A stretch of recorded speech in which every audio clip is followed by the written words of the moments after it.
마태복음 22장. 예수께서 다시 여러 가지 비유로 그들에게 말씀하셨다. 하늘나라는 자기 아들의 혼인잔치를 베푼 어떤 임금에게 비길 수 있다. 임금이 자기 종들을 보내서 초대받은 사람들을 잔치에 불러오게 하였는데 그들은 오려고 하지 않았다. 그래서 다시 다른 종들을 보내며 이렇게 말하였다. 초대받은 사람들에게로 가서 음식을 다 차리고 황소와 살찐 짐승을 잡아서 모든 준비를 마쳤으니 어서 잔치에 오시라고 하여라. 그런데 초대받은 사람들은 그 말을 들은 척도 하지 않고 저마다 제 갈 곳으로 떠나갔다. 한 사람은 자기 밭으로 가고 한 사람은 장사하러 갔다. 그리고 나머지 사람들은 그의 종들을 붙잡아서 모욕하고 죽였다. 임금은 노에서 자기 군대를 보내서 그 살인자들을 죽이고 그들의 도시를 불살라버렸다. 그리고 자기 종들에게 말하였다. 혼인잔치는 준비되었는데 초대받은 사람들은 이것을 받을 만한 자격이 없다. 그러니 너희는 내 거리로 나가서 아무나 만나는 대로 잔치에 청해 오너라. 종들은 큰 길로 나가서 악한 사람이나 선한 사람이나 만나는 대로 다 데려왔다. 그래서 혼인잔치 자리는 손님으로 가득 차게 되었다.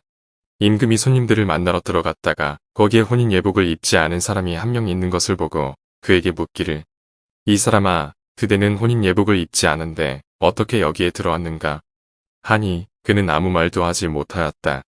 그때 임금이 종들에게 분부하였다. 이 사람의 손발을 묶어서 바깥 어두운 데로 내던져라. 거기서 슬피 울며 이를 갈 것이다. 부름받은 사람은 많으나 뽑힌 사람은 적다. 그때에 바리새파 사람들이 나가서 어떻게 하면 말로 트집을 잡아서 예수를 올무에 걸리게 할까 의논하였다.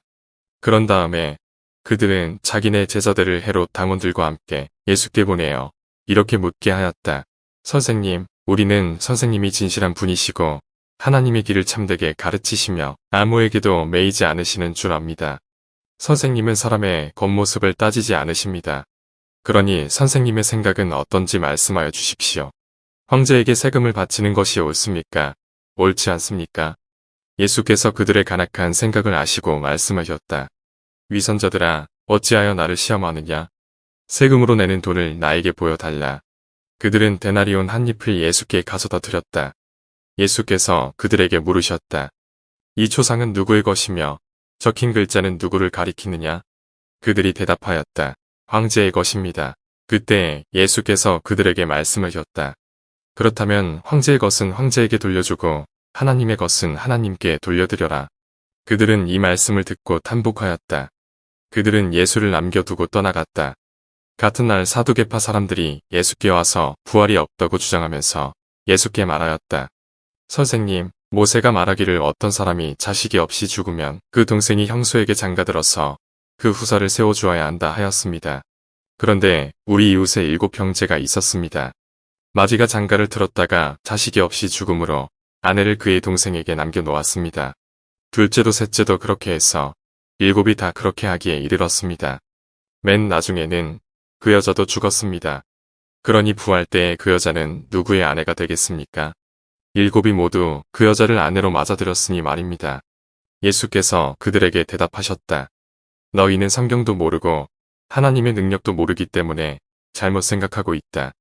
부활 때에는 사람들은 장가도 가지 않고 시집도 가지 않고 하늘에 있는 천사들과 같다. 죽은 사람들의 부활을 두고 말하면서 너희는 아직도 하나님께서 너희에게 하신 말씀을 읽어보지 못하였느냐? 하나님께서는 나는 아브라함의 하나님이요 이삭의 하나님이요 야곱의 하나님이다고 말씀하셨다. 하나님은 죽은 사람의 하나님이 아니라 살아있는 사람의 하나님이시다. 무리는 이 말씀을 듣고 예수의 가르침에 놀랐다. 바리새파 사람들이 예수가 사두개파 사람들의 말문을 막아버리셨다는 소문을 듣고 한자리에 모였다. 그리고 그들 가운데 율법교사 하나가 예수를 시험하여 물었다. 선생님, 율법 가운데 어느 계명이 중요합니까? 예수께서 그에게 말씀하셨다. 내 마음을 다하고 맹구숨을 다하고 내 뜻을 다하여 주 너의 하나님을 사랑하여라 하였으니 이것이 가장 중요하고 위뜸가는 계명이다.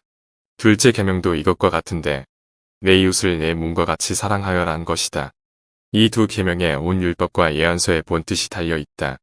바리새파 사람들이 모였을 때 예수께서 그들에게 물으셨다. 너희는 그리스도를 어떻게 생각하느냐? 그는 누구의 자손이냐? 그들이 예수께 대답하였다. 다윗의 자손입니다. 예수께서 다시 그들에게 말씀하셨다. 그러면 다윗이 성령의 감동을 받아 그를 주님이라고 부르면서 말하기를 주님께서 내 주께 말씀하셨다. 내가 내 원수를 네 발 아래에 굴복시킬 때까지 너는 내 오른쪽에 앉아 있어라 하시니 이것이 어찌된 일이냐? 다윗이 그리스도를 주라고 불렀는데 어떻게 그리스도가 그의 자손이 되겠느냐?